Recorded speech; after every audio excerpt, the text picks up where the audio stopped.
Estamos novamente aqui nos encontrando para mais uma videoaula e agora nós iremos falar da psicologia histórico-cultural de L.S. Leontiev e S. Semyonovich Vygotsky. Qual é o objetivo dessa nossa aula ou de discutirmos o Vygotsky?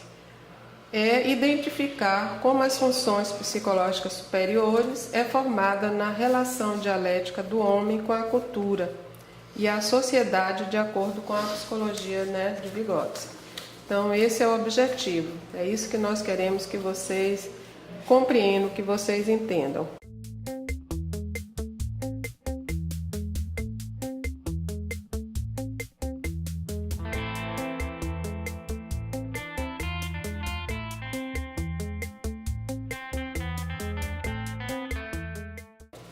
Então, quem foi Vygotsky? Lev Semyonovich Vygotsky nasceu em 1896 na Bielorrússia, antiga União Soviética, e morreu em 1934, aos 38 anos de idade, vítima de tuberculose.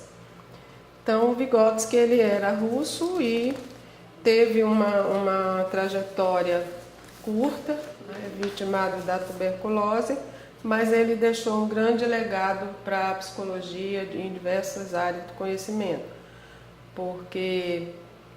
e depois a obra dele foi dado continuidade com os seguidores dele, que foi o Luria e o Leontiev. Então, o que o Vygotsky vai nos apresentar ou nos fala do que é a formação das funções psicológicas superiores? Ele vai dizer que essas funções são formadas na relação dialética do sujeito com a cultura e a sociedade. É uma relação mediada por meio de instrumentos e os signos que são construídos culturalmente. Então, a teoria de Vygotsky ela é fundamentalmente baseada no materialismo dialético, por isso que ela é chamada histórico-cultural. E ele vai utilizar os mesmos conceitos que o Marx usou para nos explicar como é que ocorre a questão das funções psicológicas superiores. Então ele vai utilizar os instrumentos e os signos e vai falar dessa questão da mediação, que são conceitos centrais na teoria dele. Então, como ele fala de instrumentos e signos, vamos ver o que são os instrumentos. São os objetos da natureza que o homem transforma para auxiliar a sua vida, fazendo desse objeto um instrumento mediador de sua relação com a natureza. Então, o homem, para transformar a natureza, ele usa a sua criatividade, a sua imaginação e transforma o que está no meio em objetos que ele vai utilizar para melhorar a sua vida. Então, como a questão dialética é exatamente nesse ponto que vai se encontrar, porque à medida que o homem transforma a natureza, ele também é transformado por ela. Então, é sempre esse movimento dialético ocorrendo o tempo todo. E isso não se dá de forma direta, precisa que haja os mediadores, que são esses instrumentos e os signos.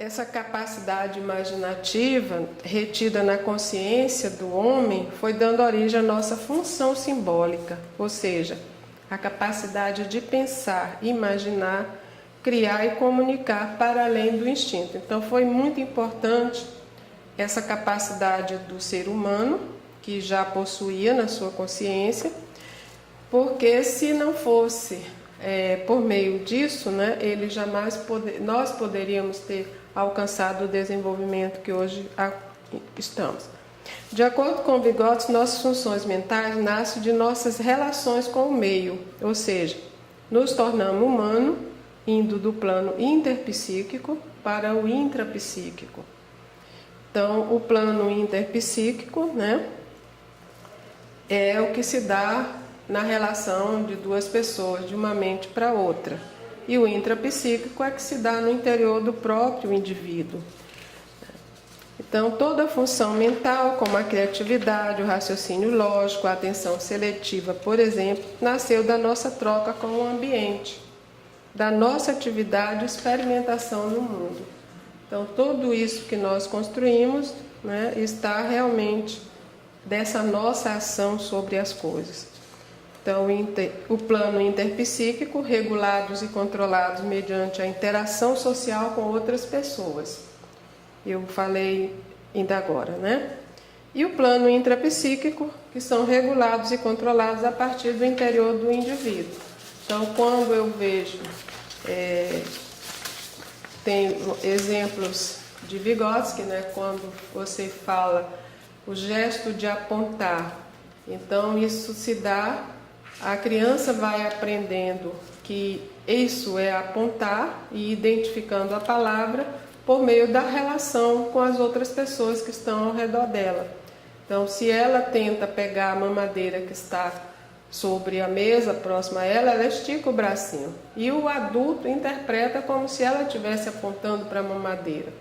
Então, isso vai se dando nessa relação intermental. A criança, depois, ela vai repetir essa ação quando ela quiser pegar a mamadeira dela, né?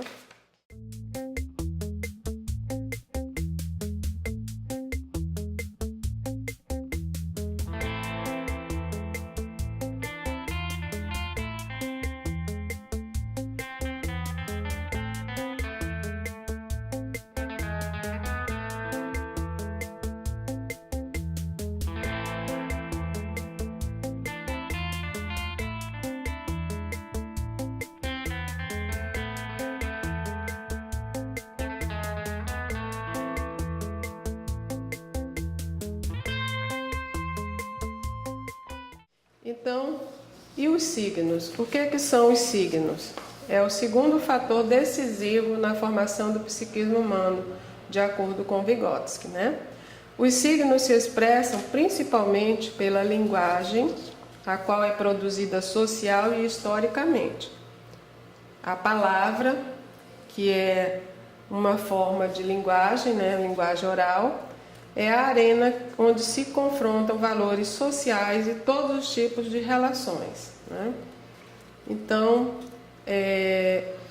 por isso ele vai dar uma importância muito grande para essa questão dos signos e da palavra, porque a palavra realmente ela não só representa, mas ela dá significado, né, àquilo que nós queremos dizer.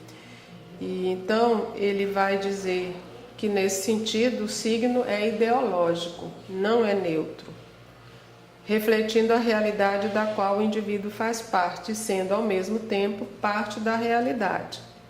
Então, jamais esse signo vai ser neutro, ele tem uma ideologia porque depende da cultura do meio onde você está inserido. E ele vai carregado desse significado, dessas compreensões que nós possuímos. Então ele vai dizer que o ser humano se constitui através da mediação das palavras. Por meio dela ele internaliza valores, ideias, costumes, os comportamentos, enfim, os modos de ser e de pensar de uma cultura. Então é por meio da palavra que isso ocorre.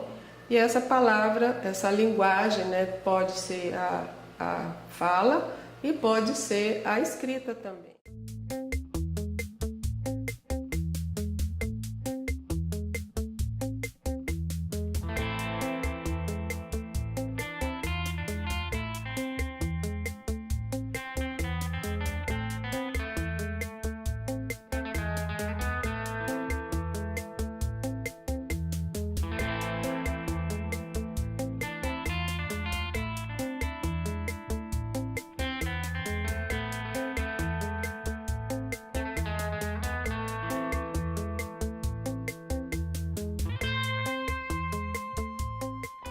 Nessa internalização, ele vai convertendo aquilo que são elementos produzidos socialmente, em aspectos seus, ou seja, ele vai, a partir do meio externo, construindo suas funções psicológicas superiores.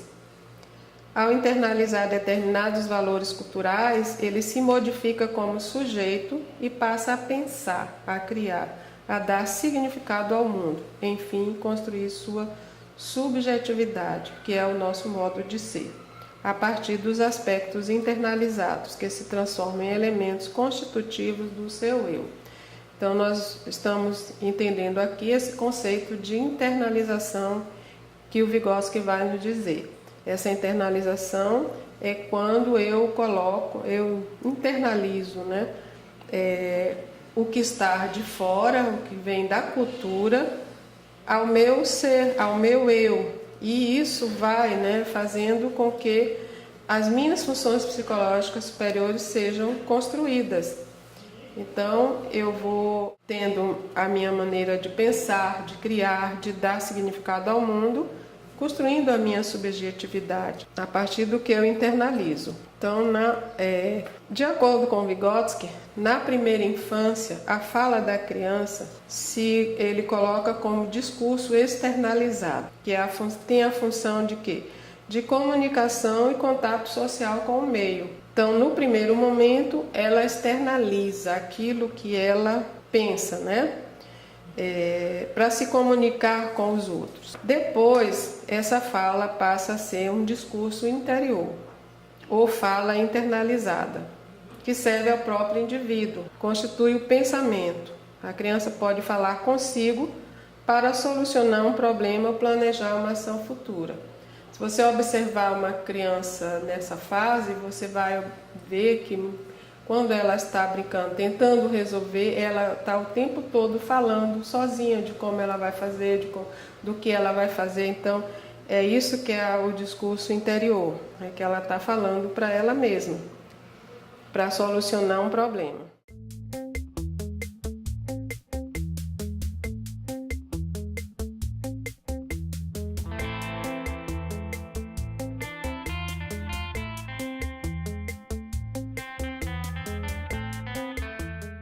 Então, nesse tema, Vygotsky discorda de Piaget sobre o egocentrismo, né? Porque o Piaget fala que a criança tem uma fala egocêntrica e o Vygotsky discorda desse pensamento de Piaget, né? Ele diz que a criança, quando fala consigo, não está sendo egocêntrica, ao contrário, alcançou uma capacidade fundamental que vai mudar radicalmente sua relação com as pessoas de seu entorno, do seu meio. Então, por isso que ele discorda do Piaget. Quando Piaget fala que é egocêntrica, ele diz que é o contrário. Essa é uma capacidade que vai mudar a relação da criança com o meio onde ela vive, né? A linguagem, nesse sentido, é organizadora e dinamizadora do pensamento. Então, essa é a função da linguagem para a criança. Ela organiza e dinamiza o nosso pensamento. Então, dialeticamente, o pensamento, na medida em que se complexifica, vai intervindo qualitativamente na estruturação da linguagem. Então, quanto mais a criança vai expressando, tendo um pensamento mais elaborado, vai ficando mais complexo e, ao mesmo tempo, ela vai também complexificando a linguagem. Pensamento e linguagem se influenciam mutuamente. Então, na perspectiva de Vygotsky, o pensamento e a linguagem se influenciam mutuamente, um influencia o outro. Então, é importante entendermos isso nessa perspectiva de Vygotsky. E a outra forma de expressão ou de signo que ele coloca, que está ligado à linguagem, que é a linguagem escrita, né? Para ele, a linguagem escrita, e para nós todos, a gente sabe que a linguagem escrita é mais complexa e fundamental na aquisição dos conhecimentos sistematizados. Se não fosse a escrita, nós não saberíamos coisas que aconteceram lá na Idade Antiga, né? Nas descobertas dos filósofos e de tantos outros cientistas que passaram. E foi por meio dessa linguagem escrita que nós tivemos acesso a essa cultura, a esses conhecimentos que foram produzidos. Então, por isso ele considera a linguagem escrita fundamental para a gente adquirir o conhecimento organizado, o conhecimento sistematizado. É também o que nós aprendemos na escola e ensinamos na escola. Conhecimentos sistematizados, né?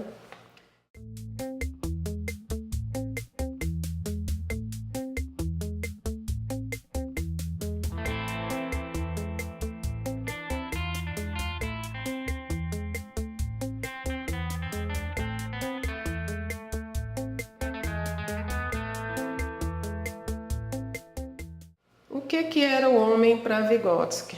Então, a concepção de homem para ele é um ser que pensa, deduz e abstrai, se emociona, deseja, imagina e se sensibiliza.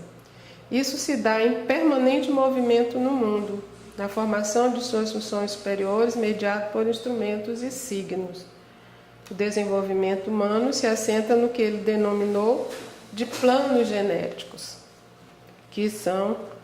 que é a origem do psiquismo humano, os planos genéticos. Então, o homem para ele é isso, né? Esse ser que pensa, que deduz, que se emociona, e tudo isso vai ocorrer por meio da mediação, né? Como alguns chamam, mediação semiótica.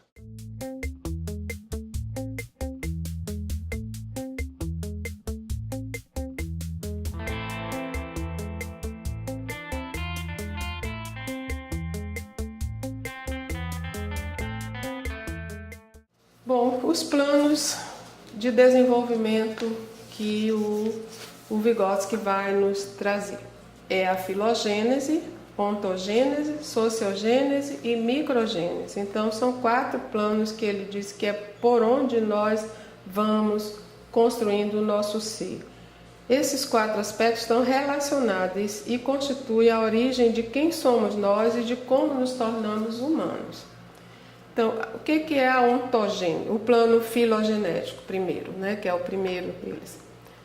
São os aspectos que trazemos em virtude da nossa evolução e que foram nos compondo como humanos. Então, o filogenético é da nossa espécie humana, pertence a todos nós.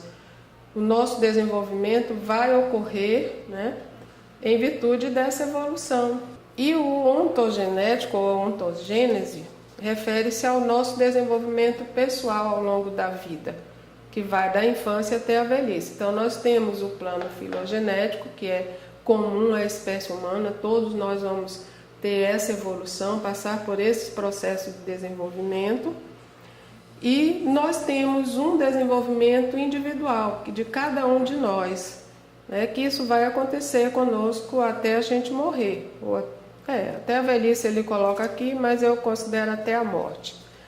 Então, por exemplo, a fala, o raciocínio abstrato são questões que são pessoais, que se desenvolvem cada um de formas diferentes, de acordo com as experiências, com as suas relações com o meio.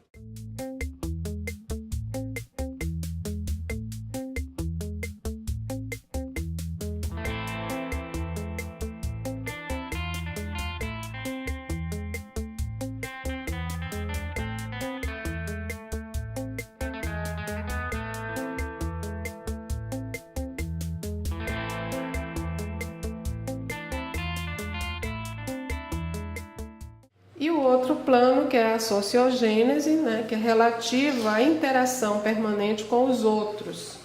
Interagimos com o meio e desenvolvemos nosso psiquismo a partir dos conhecimentos acumulados historicamente pela humanidade. Então, essa interação permanente é a base da formação humana. Somos seres que nos desenvolvemos em sociedade, construindo cultura. Então, esse é um dos planos que ele considera fundamental também, porque ele vai nos mostrar realmente essa questão, que esse nosso desenvolvimento é social e ele se dá nessa interação com os outros. Se não fosse essa interação, nós não teríamos, né, esse desenvolvimento e nem a construção dessa cultura. E o plano microgenético está relativos às nossas diferenças individuais e modos de aprender que é particular a cada um de nós. Então, cada um de nós tem uma forma de aprender, é diferente do outro, pensa e sente diferente, não aprende no mesmo ritmo do outro, né? Então, isso é o plano microgenético, que é pertencente a cada ser humano, a cada pessoa. E nós somos diferentes uns dos outros. Cada um de nós é único, não é igual ao outro. Somos diferentes.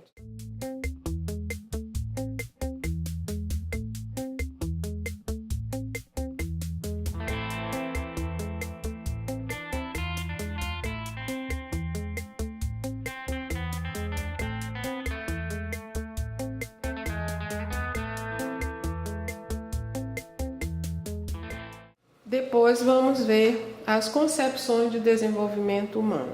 Para ele diz que é uma produção na qual os aspectos biológicos e culturais estão em permanente articulação e movimento. Então essa é a concepção de desenvolvimento humano que Vygotsky nos apresenta, que é uma produção. É importante a gente entender isso, porque isso nos dá uma ideia de que o desenvolvimento não ocorre de qualquer maneira ou de qualquer forma, mas ele é um processo, ele está em construção o tempo todo, né? E nessa construção ou nessa produção entram os fatores biológicos e culturais que estão em interação, né? Então nós temos uma herança genética, biológica, e nós temos uma cultura onde nós nascemos. Essa cultura vai fazer parte do nosso desenvolvimento, ao tempo todo articulado esses dois aspectos. Então ele valoriza bastante a interação entre os seres humanos como propulsora de novo desenvolvimento de cada indivíduo. Então, se você vivesse sozinho, você não alcançaria um desenvolvimento tão avançado. A gente tem exemplos em psicologia, nós falamos bastante sobre isso, de crianças que, né, embora tenham nascido com todos os arquétipos humanos, mas eles viveram isolados, viviam com outros animais. E o que eles aprenderam, o que eles desenvolveram? O mesmo comportamento do animal com quem eles viviam. As crianças lobo, né, que foram encontradas, a Mala e Kamala, então elas viviam como lobos e comiam, se alimentavam, grunhiam. Então não tinha assim uma característica humana no sentido da palavra, né? Não do aspecto biológico. Isso é que ele vai nos dizer que é preciso, por isso que eles estão o tempo todo em articulação, o biológico e o cultural, porque isso é o que vai nos tornar os seres que nós somos. Então, para Vygotsky, temos zonas de desenvolvimento, e assim nasce o conceito de zona de desenvolvimento proximal, que é a ZDP, e para ele isso é um conceito importante na teoria dele. O que é a zona de desenvolvimento real?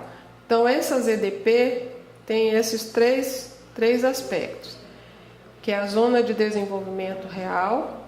Todos nós temos isso, são as funções que nós já adquirimos, que nós já aprendemos, as capacidades que nós já temos, já possuímos, sozinhos, né? Ou na interação com os outros. E a zona de desenvolvimento proximal, que é aquilo que nós ainda não conseguimos fazer sozinho, mas que com a ajuda de outra pessoa nós vamos conseguir realizar. Então essa é uma zona importante para ele. E tem a zona de desenvolvimento potencial, que é aquilo que a criança ainda não faz, mas um dia terá condições de realizar.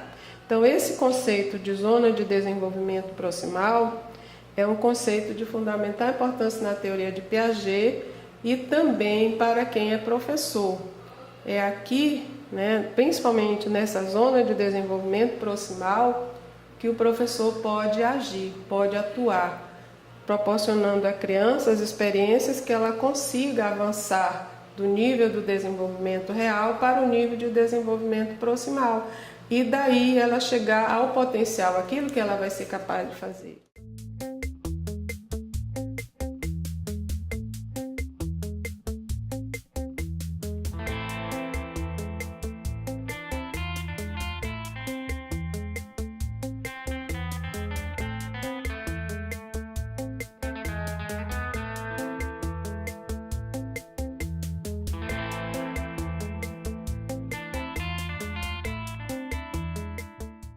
O Vygotsky, quando ele construiu esse conceito, essa teoria, ele estava analisando principalmente as crianças com deficiência, que naquele momento a concepção de que a criança com deficiência, principalmente intelectual, não era capaz de avançar em níveis de desenvolvimento, que ela já tinha conseguido chegar até aquele ponto e daí ela não avançaria. Então ele mostrou que se houver essa intervenção do adulto, ele pode avançar mais e pode até chegar ao potencial, né?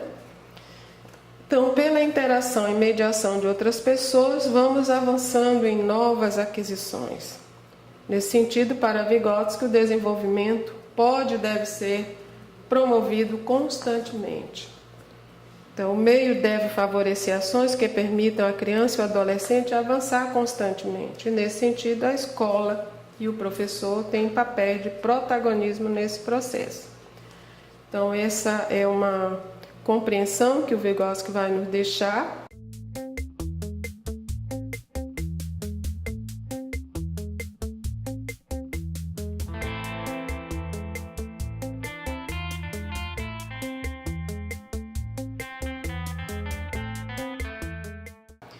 E ele vai ser interacionista, como o Piaget também é, mas de uma forma diferente, né? A gente percebe aqui que a explicação dele nos traz explicações diferentes daquilo que o Piaget entende, principalmente porque Piaget era biólogo, então ele fundamentou sua teoria principalmente baseado nos conceitos da biologia, né? Assimilação, acomodação, equilibração são coisas que estão no próprio sujeito, né? É o próprio sujeito, então é o meio, o interior. Já no Vygotsky ele vai valorizar bastante a questão da cultura, dos recursos, dos instrumentos, né? Que vão ser importantes para o aprendizado. Então ele vai falar isso, que o bom desenvolvimento é aquilo que antecipa a aprendizagem. Por isso que ele coloca aqui: o meio deve favorecer ações que permitam à criança e ao adolescente avançar constantemente. Então aqui ele tem uma concepção de desenvolvimento e aprendizagem como coisas que se ajudam mutuamente, né? Nenhum é mais importante do que o outro. Então os seguidores dele foram o Alexander Luria e o Leontiev, né? Então esse foi a teoria de Vygotsky. Qualquer dúvida, né, depois a gente pode estar esclarecendo na participação de vocês, no fórum e em outros momentos.